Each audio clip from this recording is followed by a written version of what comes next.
Welcome to Thriving in Construction, where we share insights, inspire growth, and break down barriers in the construction industry. Today's guest understands something most people in construction don't always see from the outside: the weight of responsibility behind every contract. Melisa Mosley has spent over 17 years inside federal acquisitions, navigating complex construction programs, developing leaders, and making high-stakes decisions that impact real missions and real people. But what makes her story powerful isn't just where she's today, it's how she built her path from the ground up. She started as an Army intern in Washington, D.C., stepped into construction contracting at Fort Jackson in 2010, and never looked back. Since then, she's grown into a leader who doesn't just manage contracts. She develops people and builds systems that last.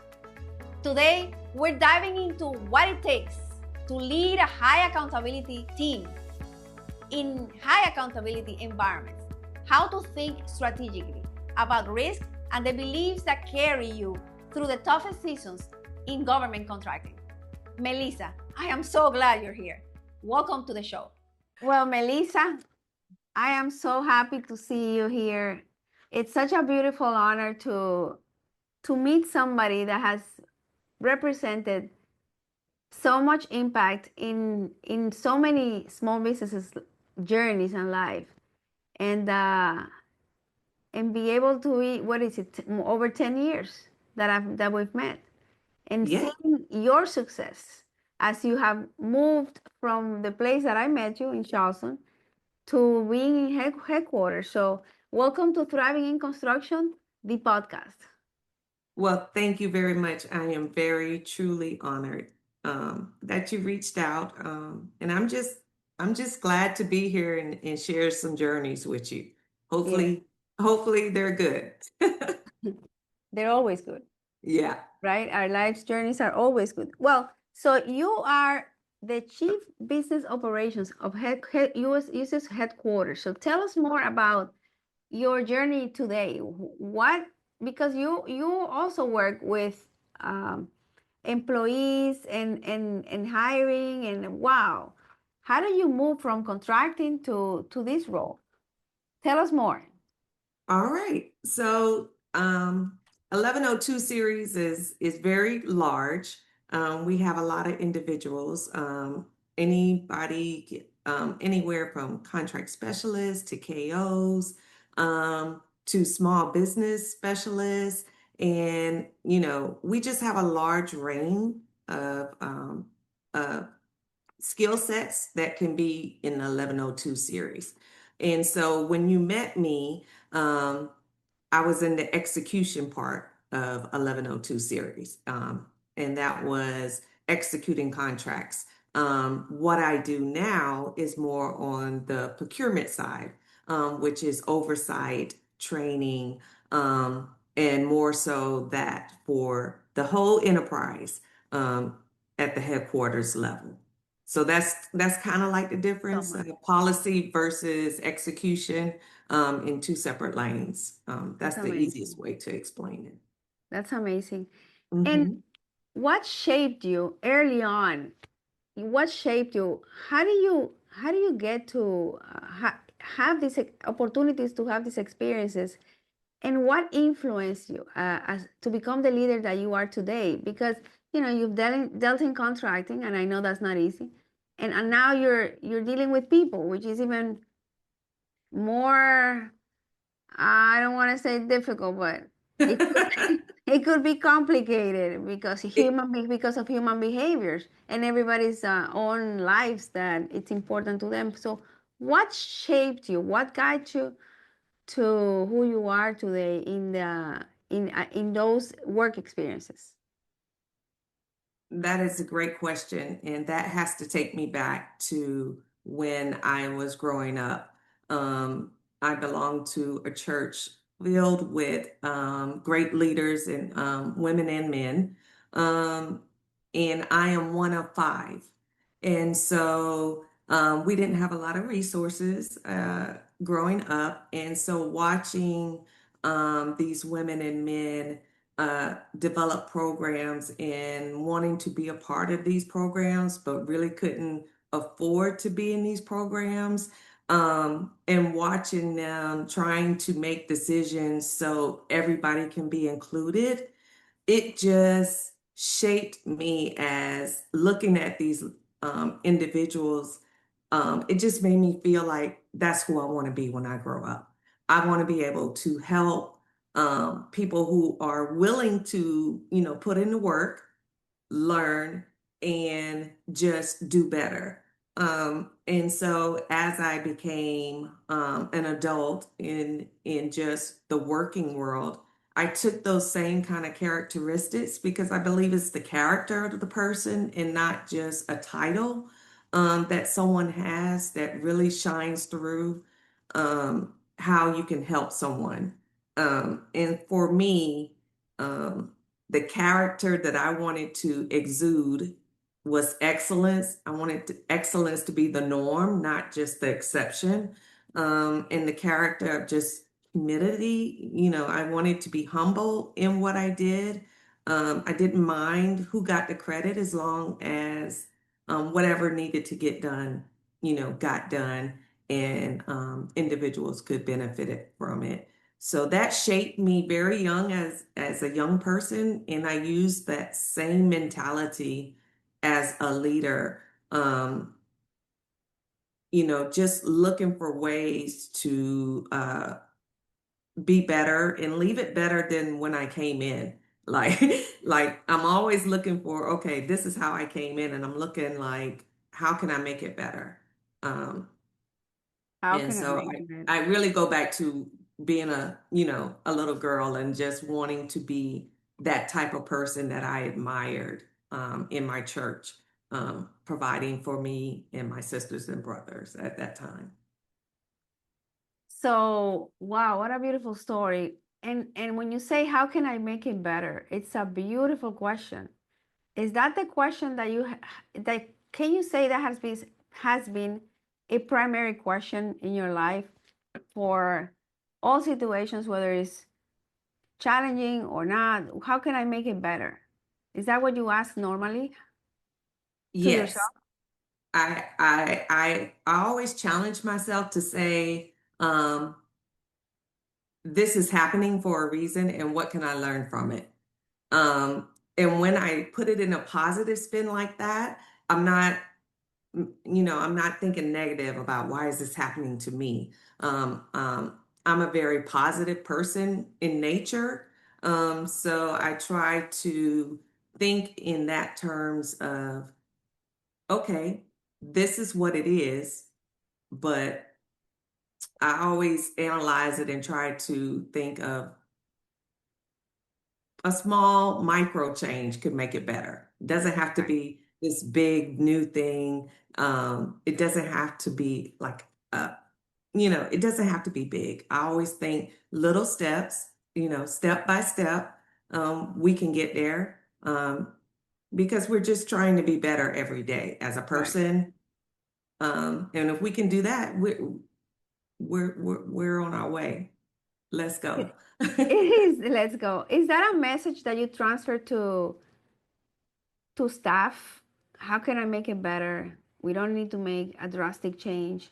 It can be a 2 millimeter change that can really have a huge impact over time. Is that something that you try to communicate and convey so teams can solve problems faster? Yes, and communication and getting ideas. I don't expect to have all the answers. That's not why I'm there. I am there to develop and make sure that I take ideas from them because the team is working together and honestly, they're doing the work. So they can tell me how they can do their job better. With, as a team. And so I look for those opportunities for them um, to engage and know that their input is important and it's going to be implemented. Like a lot of times people ask you, uh, how can we do this? How could it?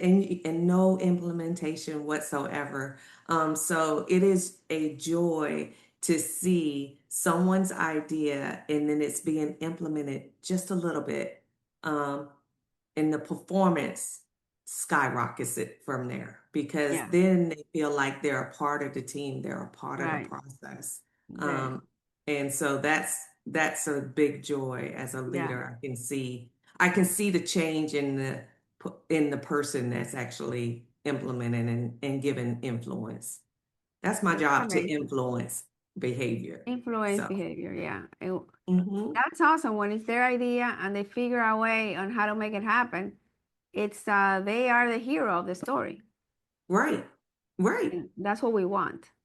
Yes, But yes. that for that you have to create a culture. For that to happen, there's got to be a culture. Tell me about that. What kind of culture do we need to have as organizations in order to have a a working environment where people can respond to a question, how do we make it better? They initiate the idea and they create a plan to execute the idea. What kind of culture do we have to have as leaders? As leaders, we have to have an open culture. I mean, there are things that are going to be said that are going to be, you're not going to be liked. Okay. Just get used to it. Um, there are going to be ideas that organization wise, they won't be liked, but we have to align. We have to align with the mission of the organization. And that time, and at that times, you just have to have that open communication with your team and the organization and say, the purpose of this, just keep them focused on the purpose and the mission. Um, and the culture, it shouldn't be a fear. It shouldn't be a fear that they're afraid to um, come out and say anything. But again, I think that goes back to character and being respectful.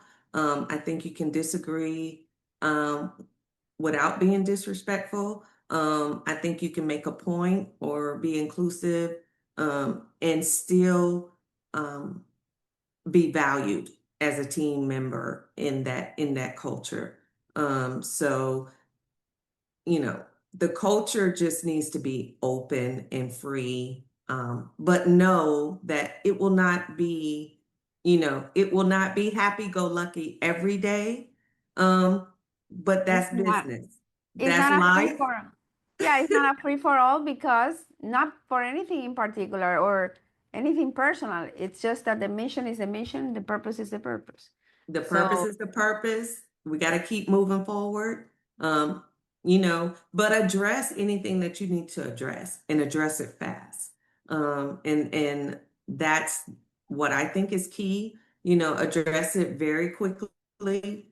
Don't let, rumors or things linger on because the more non-communication goes on, the more restless the organization gets. true. So the So more tell me about that. transparent. Tell me more Go about ahead. that. Give me an example of a situation that could have gotten out of control without being too specific, because I Right. know you have to maintain some, or that you were protecting the mission, the purpose, and there was so much clarity. You had so much clarity around why are we here, and Right. you didn't allow this thing to go unattended for a long time. Right. And a good example is, the flexibility of the workforce in uh, things that come down from Department of Army or things that come down um, from DOD, you know, when higher level comes down with policies and procedures, um, you know, we as an organization have to align with those. And then we have to communicate that with the workforce. So, not getting into any specific details, but, and have your meeting with your team, let them know what is transpiring, how does that look for us as an organization, how are we going to move forward, um, And as long as they know how that motion is going to look for them, they're, they jump on to the mission, they jump on, okay, this is where we're going. As long as they can see where we're going, you've done your part as a leader, Yeah. keeping them focused on the mission. Yeah. Clarity, right? Clarity. Communication, clarity. And it can change over time, of course. It changes because Yes, it can change, and we have to be able to be flexible. Because change is happening. We have to be able to be flexible, but we still need to be able to be clear to the workforce yeah, and the communication still needs to be clear. Um, yeah. and that goes not just for our organization, but any business, any And business. no, Mhm. any, any, I was gonna say any relationship, any household, anywhere, Yes, it's everywhere. Communication is the communication that we have with ourselves in our own minds. right, We right. can forget our own purpose and what we really, really want, and That having is true. That and is true. and when that happens, we can be n- not at ease, But reflection is good, conflicted. I'm sorry. right?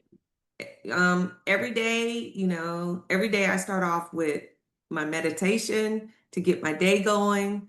Um, I get my top three things I need to do for the day. I implement what I can, but at night I reflect because I know I have to recharge for the following day. So I always take that time at night to reflect on the day, not necessarily what I didn't accomplish, but what I did. Um, so I can get my wins for the day. Um, Awesome. Where yeah. did you learn that? Where did I learn that? My grandmother. Oh, that's beautiful. Really? My grandmother told me always go to bed with a win. Um, and so I kind of did that with reflection. I've learned that in Right. leadership classes Yeah. too, and I kind of just giggle because I'm like, my And grandmother told me that as well. When I um, started going through my journey as I was, working. Um, but you can get that from any leadership class on, yeah, that's what I was gonna say, but yeah, you got it from your grandmother. So I got it from her first, you but had an advantage. I that mean, is true. you were very little when that was instilled in you. Actually, I'm not joking. How old were you when she told you that? I was probably 8. Yeah, so you were programmed. Yep. I remember I wanted to be a safety patrol officer. They were wearing these little orange like vests, and I got it, as a fifth grader. And she always told me, "Well, what'd you think about it before you went to bed? You should always go to bed, with a positive vibe." And I was With like, a win. I "Okay." love that. I love that. I really Uh, do. well, thank you. Yeah. Well, congrats to your grandmother. She's amazing, Thank you. She's no longer living, but thank you. but she's still amazing, Yeah. Mm. right? It's just Yes, ma'am. that's all. So how do you approach decision making? You're now, mission driven. How do you approach decision making? You have a conflict, maybe there's a tough situation, and I am sure you've lived them in Mm-hmm. business in your organization, whether it's when you were a contracting officer Mm-hmm. or now. How do you make it happen? How do you there's a conflict. I'm sure maybe it's not allowing you to sleep. Maybe you're trying to make it a win and it's not a win yet. How do you approach it? And you say, this is what I'm going to do. And there's going to be a group that is not going to be agreeable with that. And some people are going to be happy, some people are not. How do Yes. you do it? Um, I think the first question is who owns it, right? Mhm. Is it something in my lane? Whose lane is it? because that's going to give me a clear vision of um, what what path we need to go. The second thing that I'm worried about is what are the gaps that we are not seeing? Because obviously it's a conflict, something is missing. So my next question is, what is the gaps? Do we have any data to represent the gaps in what we're missing? And then third, I want to know um, the key point of how the conflict started and what does a win-win look like. Because if you get where the conflict started and what the win-win looks like, you may not get to a win-win, but maybe you can meet somewhere in the middle. And so with that, I don't look for a perfect answer always either. Because for me, leadership is a journey. And so if you get to this point, can you move can this be a starter solution, and then can we regroup in maybe 6 months later, maybe 3 months later, we relook it and see how did that work, and then do we need to readjust? I'm all about readjusting after a decision is made, but I do believe in making a decision. If it is a bad decision, that's okay. That's not a fail. That's making a decision and moving forward. Um, And, Again, I and just think adjust. making a decision is not a bad decision. If it is a bad decision, we readjust. Right. So I don't think a bad decision is even a fail either.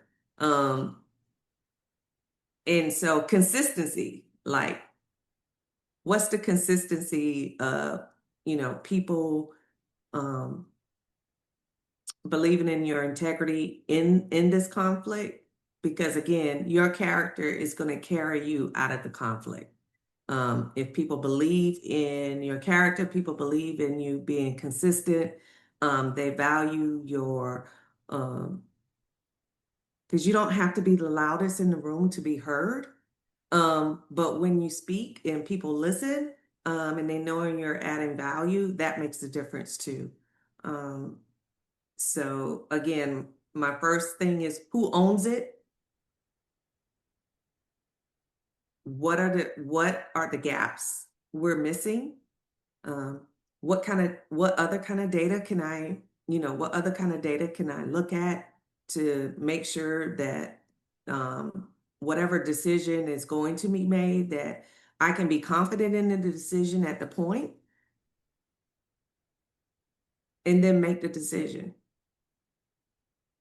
And take action, of course. When you make a decision, and take take action action. and adjust as much as you have to, right? Until Yes, you and get to where adjust, you want to be. correct, and Because if adjust you're where needed. well, if you're identifying the gaps, that means you know where you are and you already know where you want to be. So there's a gap. And so until you Mhm. don't get to where you want to be, or the organization, or the outcome of with the situation, then you don't stop until you make it. Right, because we always have like strategic points where, okay, if we don't get to this point, what happens? Is it going to be a full stop? Is it going to be something that is going to Yeah, be on a pause? It doesn't have to be a complete stop. It can be a pause. yeah, Um, but and I know that certain things are beyond our control control. can stop something. Um, Yeah. and it can And be a showstopper, but just for that moment until we get something else through, and then we're back on track, or we can make up time, or however that looks for that win-win. when you say leadership is a journey, what does that mean for you? For me, it goes back to not having a title, right? I don't think having a title makes you a leader. I think leadership is everyday growing. I think it's everyday reading. I think it's everyday experiences. I think it's everyday, it goes back to how can I be better? Leadership is on purpose. It is intentional. Um, it is about influencing others. It is about empowering others. And you can't just say, okay, today I'm not going to do that, right? Today I'm not gonna help someone. Today I'm not feeling it.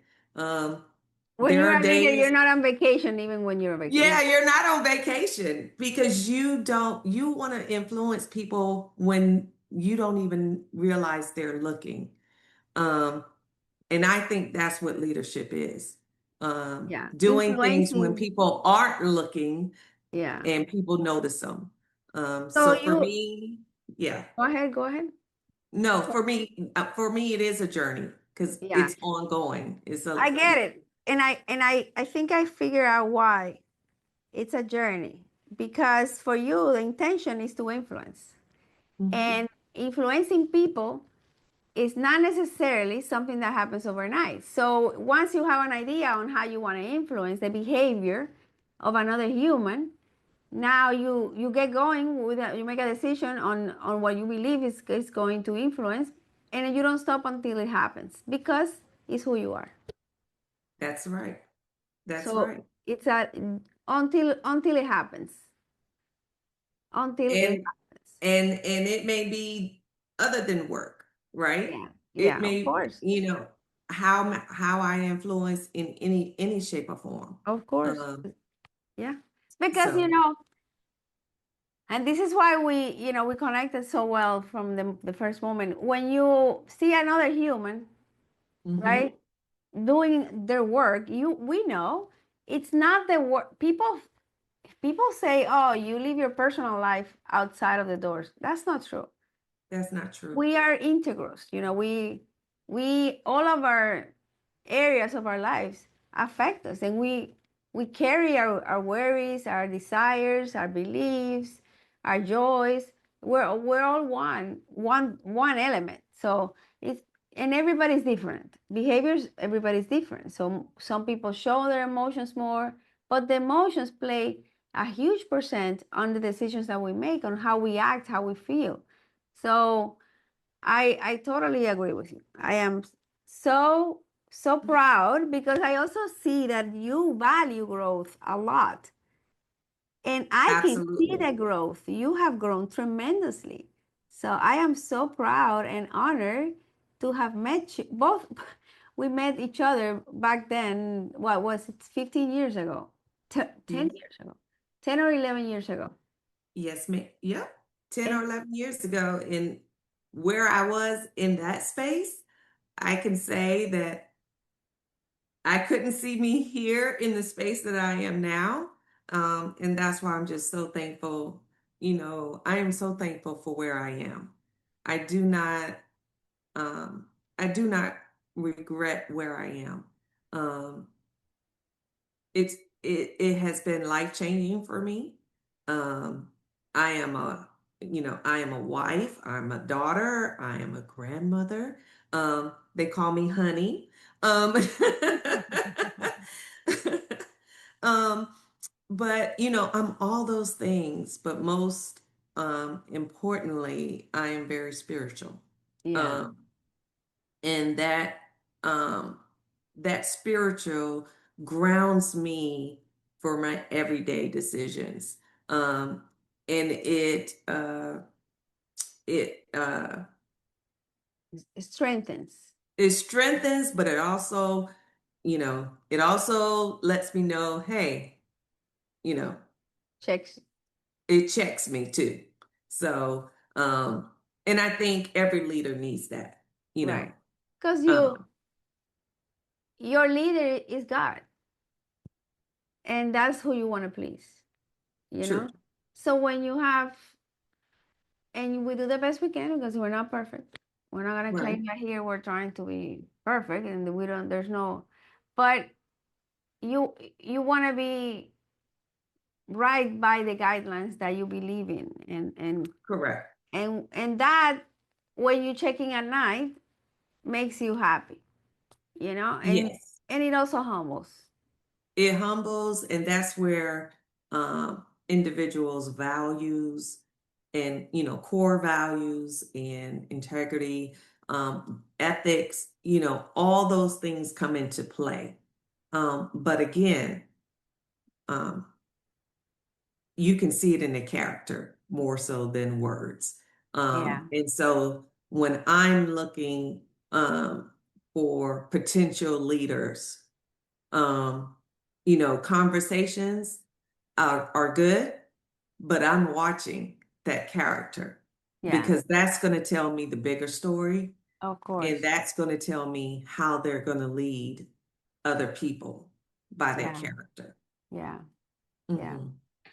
So who we I'm thinking about somebody that I know, but who has been a mentor in your career that has influenced you the most? Or one of them that has influenced you the most to be who you are today? One of my favorite mentors, she actually was the DPM at the Charleston District. Her name is Lisa Matheny. Yeah, Um, she brought me aboard on the Charleston District, and I I will tell you, I took that interview and I cried going home because in the interview, I felt like they wanted someone that already worked for USACE. And at that time, I did not. I worked for MIC, which is Mission Installation on Fort Jackson. And so I didn't think I was going to get the job. Um, and she came to see me the first day on the job in Charleston District, and she let me know that she saw something in me in the interview and she wanted me. And from that day forward, I believed this is where I was supposed to be, doing construction on a larger scale, because I was doing it on a base. Um, and the dollar values are different. So when I came to USACE, the dollar values were different. And from that moment on, she's been my shero. Anytime I needed advice, she was there. She was not always, you know, on my team or on my side. She would correct me and be like, "No, um, no, no." And so, but yeah, learning from her, watching her be um, that leader. And I will say it, being that female, being the dominant female, it was okay to be dominant, but it was okay to be soft too. Um, I didn't know how to balance that. But when I met her, um, she just kept telling me, let them tell you no.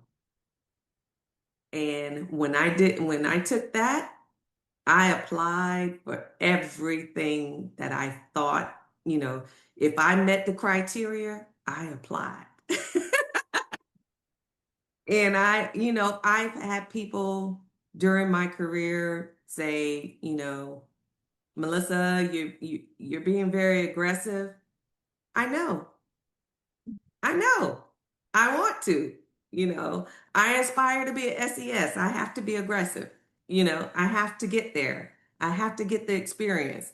Um, and in my mind, I felt like there was a certain way I had to go in order to achieve SES status. Um, and over my years, I've learned that it's okay to be me and still achieve SES status if I choose to in the future. I love it. And you know what? Lisa is amazing. I went to her retirement party, and you're right. Everybody said the same thing about her. So she's gonna be in the podcast in the future. Oh So yeah.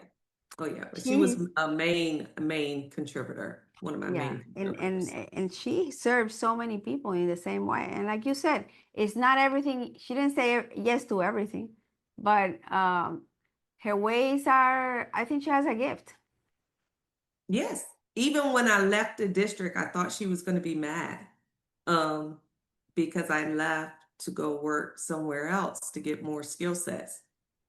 And she told me, no, you got to grow. You got to grow. And sometimes, and she always told me, you'll be back. You'll be back. And she was right. I went, I grew, and then I came back home to USACE. And Yeah, and I'm here and I'm enjoying, where I am. So, I love it. I love it. hmm I love it. hmm So let's talk about workforce. You have 1,500 people that you oversee. Are you kidding me? That's I a lot. oversee their training. Because at headquarters we oversee the enterprise. Yes. So we have 47 districts in USACE, 47 districts, and How do you? How do we have you? 9 regional divisions. Oh my, I know, and not only is that's not the only thing, is that I've experienced multiple districts and the execution level is high. And there's so many the culture, the culture can change from district to district. That is The true. capacity to execute compared to other government entities Hmm outside of federal or even local, it's like there is a huge difference. So how do you, hmm what kind of system, what's the approach to developing the systems to make sure that people have whatever training they have? What builds a strong team so the organization can scale? How do you, how is it done? How do you design that? Number one, consistency, right? Of course, we have our certifications that our individuals have to go through, but consistency. Again, we go back to um, gaps. What's trending, what are the gaps. We also look at um, geographical because as you just mentioned, different districts have different missions, right? And it Yeah. depends on where they are. And so just getting that level set of training that is needed in their area, consistency on the training that is provided, the policies that are provided. Um, But do you have like I mean I wouldn't doubt it that for every position there's like a roadmap from here to yes. here, and and what kind of system do you use to identify the gaps, because so many people, so many different roles, so how do you identify this person is here, there, or you know Well, they have their roadmap that they have, and they have at certain levels they have these checkpoints where you should be or what you should take to improve your skill set at different levels. And that goes all the way up to GS 15 um, wow.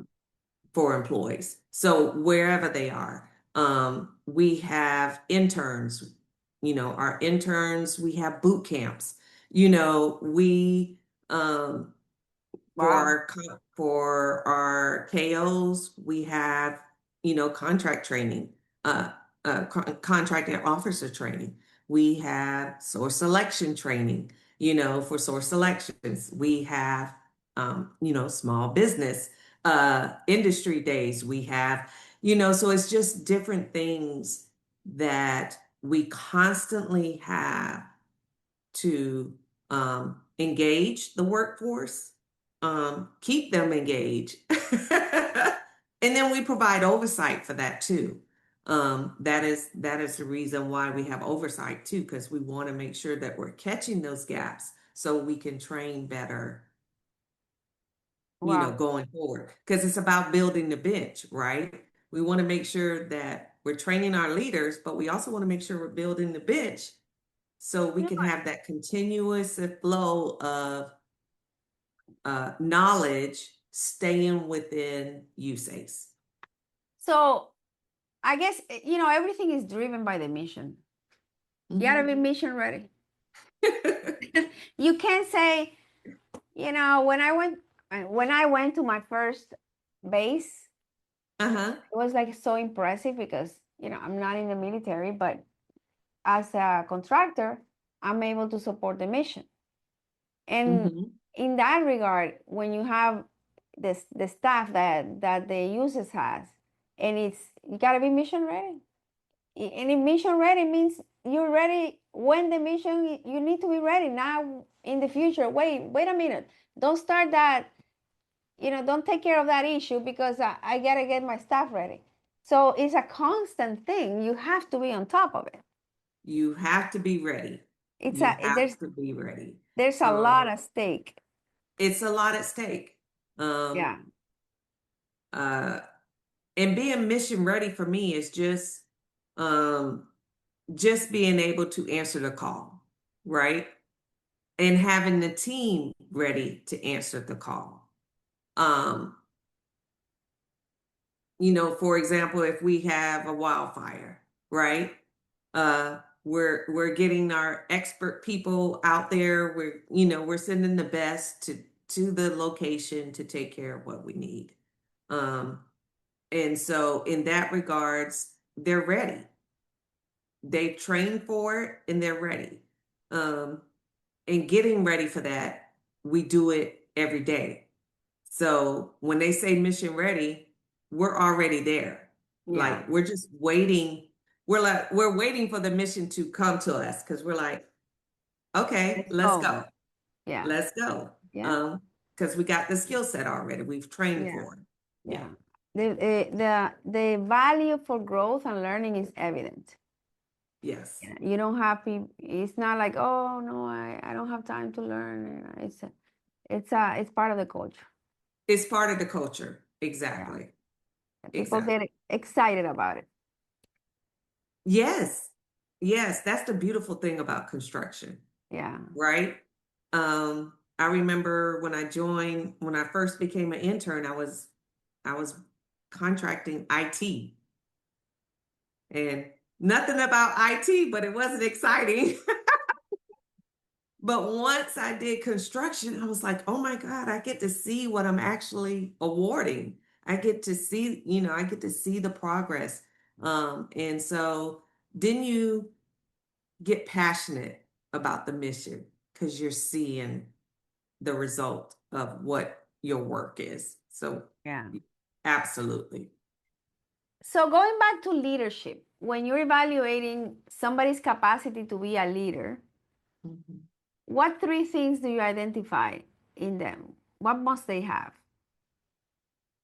Number one, they must have the willingness to listen. You cannot be a leader if you're not willing to listen. Number two, you have to be able to grow, be uncomfortable. Leadership will put you in positions where you're like, I don't know about that. You can't be the mouse and try to be the leader at the same time. Yeah. So, and then I think number three, you have to have some type of people skills. If you do not care about people, there is no place for you in leadership. Yeah, I believe that. Because you got to bring a bunch of people with you. You can't do it alone. No, that's Yeah. not a team. That's not a leader. You need to be able to work with and side by side. Yeah. I totally agree. Wow. So if you look at your life backwards and you say there's one belief that has shaped my journey and made me who I am, what is it?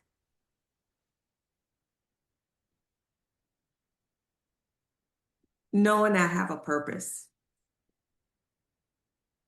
and believing that, you know, um, I remember a time when I didn't believe that. I didn't know my why. I didn't know my purpose. Um, but once I realized why I'm here, what do I want people to say if I was to leave this world today? And what's your why? I I would want them to say what I learned from her, I use every day. How she influenced me made me feel special.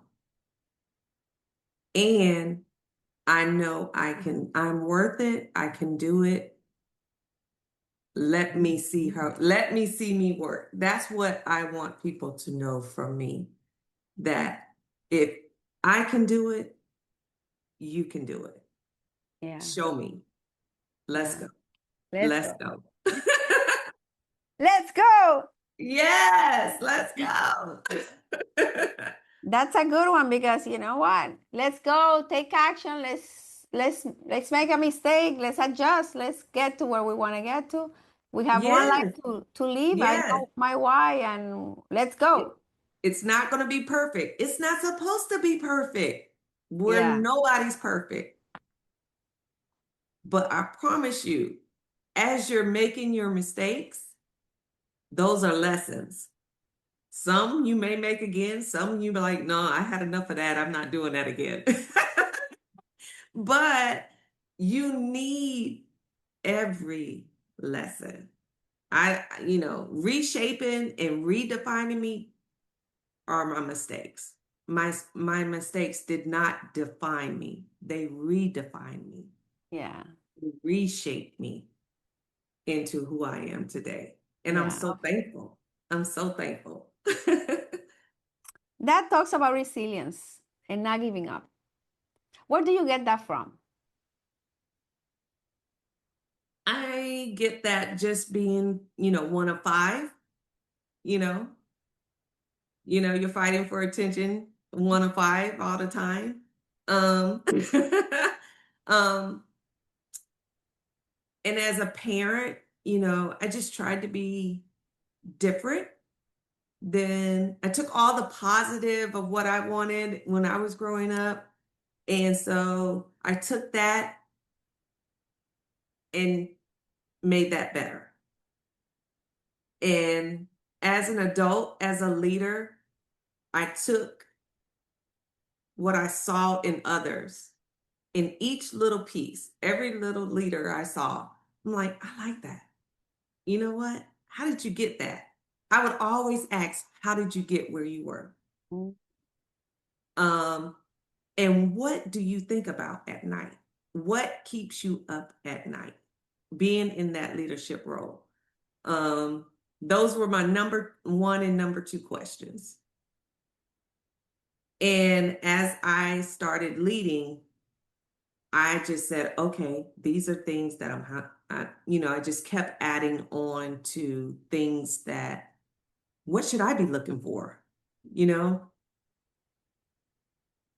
but What should it what always should you goes be back to looking people. for? Mm-hmm. What should you be looking for? What How do you to, what keeps you up at night? What do you think at night? what I think about at night is, am I going to be changed tomorrow? And the answer should be yes, by tomorrow.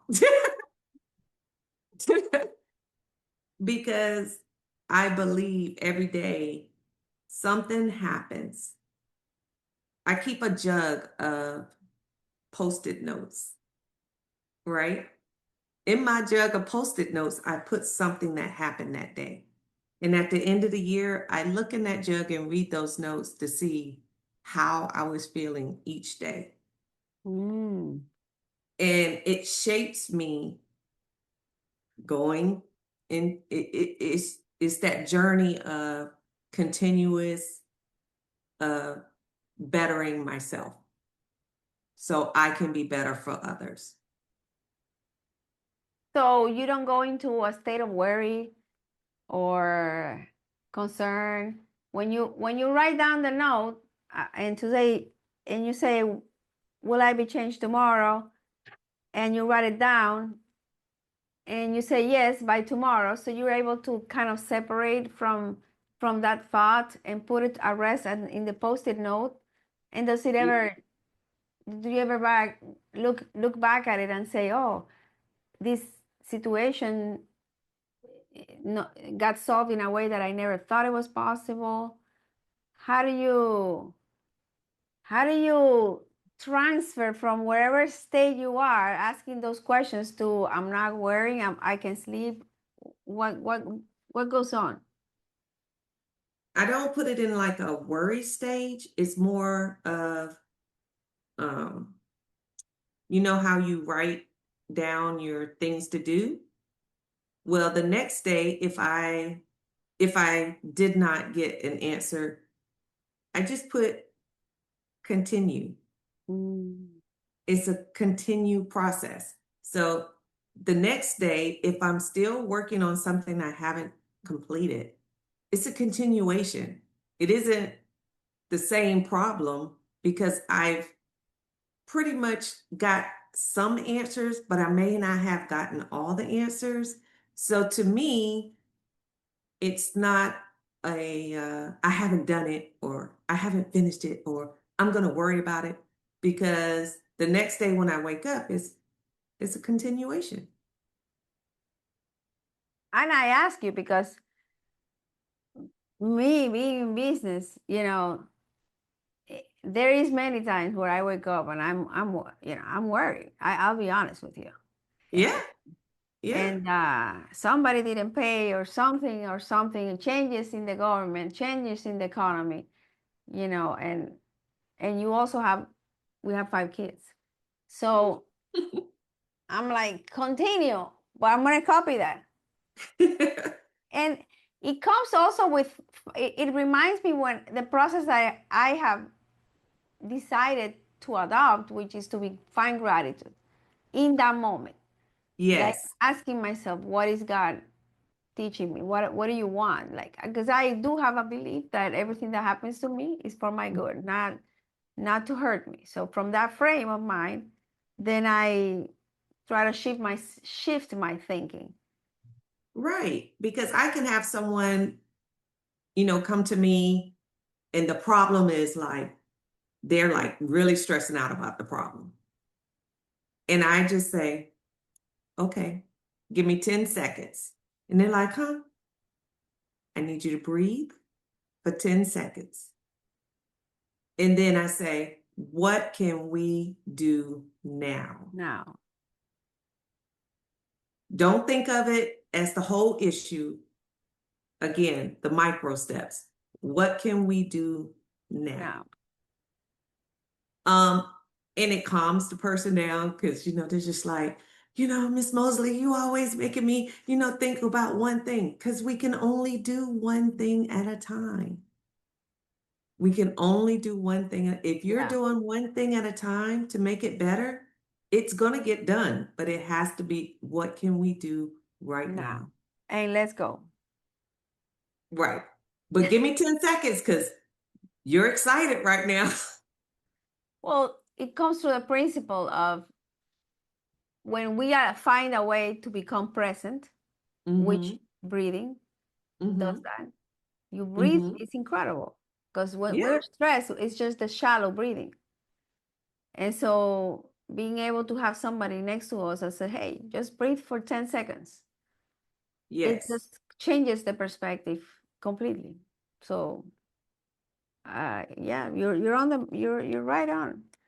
So let's change the topic a little bit to talk about small business. What do you recommend small businesses in this new environment that we are on? How do they succeed? How do they prepare themselves to succeed, and also to create an organization that beyond the area program, beyond all the certification programs, they can actually create an exit strategy for someone else to take over? How do they succeed long term? Small business, they need to stay relevant. They need to know and be experts of whatever small business they have, right? They need to be in the systems, whether that be, if you change your name, make sure you got all your names correct in the system. Make sure that you're visible online with the government.